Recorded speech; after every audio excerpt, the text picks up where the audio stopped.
Welcome to my YouTube channel, TacticalSparrow. Today, we're starting with a small box. It may look simple, but there are several useful items inside. So let's open it up and see what we've got. I bought a run cam a while ago, but I haven't been using it enough in game yet. The first time I used the run cam was at Area 077, a field located in Venlo, the Netherlands. I definitely still need to get used to it, otherwise the footage gets pretty shaky.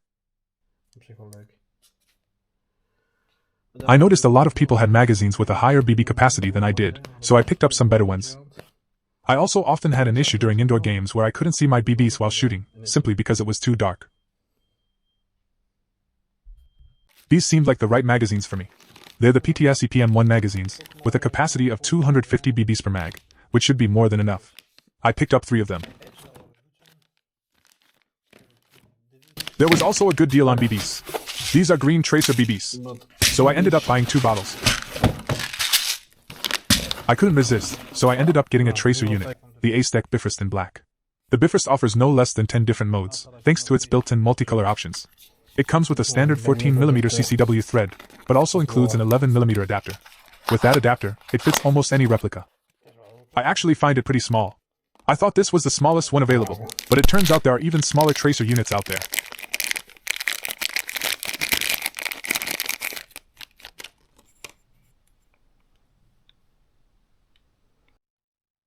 I'm not a tech, and I don't really know if this is the best tracer unit out there.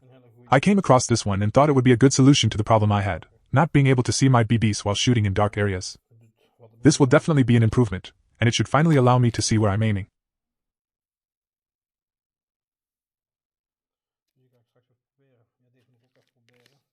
And like I mentioned earlier, my other magazines only hold 120 BBs.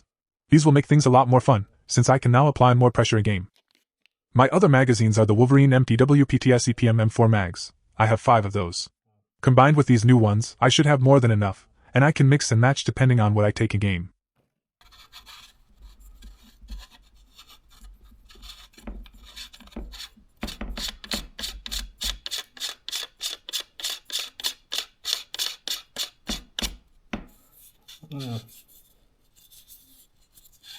I'm currently using a smaller gun bag, so I have to remove either the tracer or the suppressor to fit my replica inside. Maybe in the future, I'll pick up a hard case that I can properly organize.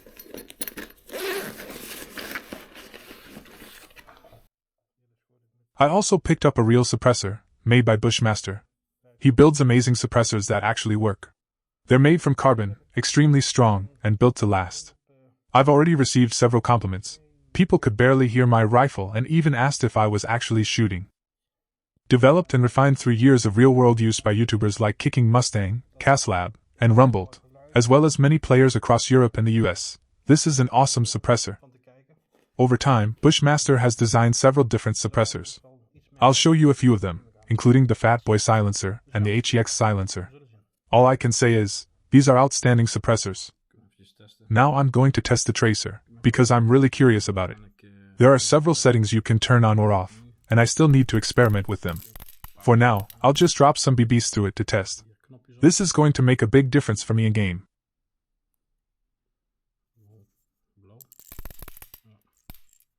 I see a few buttons on it, and honestly, for now it feels like rocket science to me. At some point, I'll definitely have to read the manual to see all the options this tracer unit offers. I managed to set it to red, which I think will give a really cool effect. Of course, the BBs themselves don't turn red. For that, I need different tracer BBs. Right now, I only have green ones. That brings us to the end of this video. I really hope you enjoyed it and found it interesting. If you did, I'd truly appreciate it if you leave a like and consider subscribing to the channel. Your support means a lot and helps the channel grow more than you might think. Thank you all for watching, and thank you for the support. I'll see you in the next one.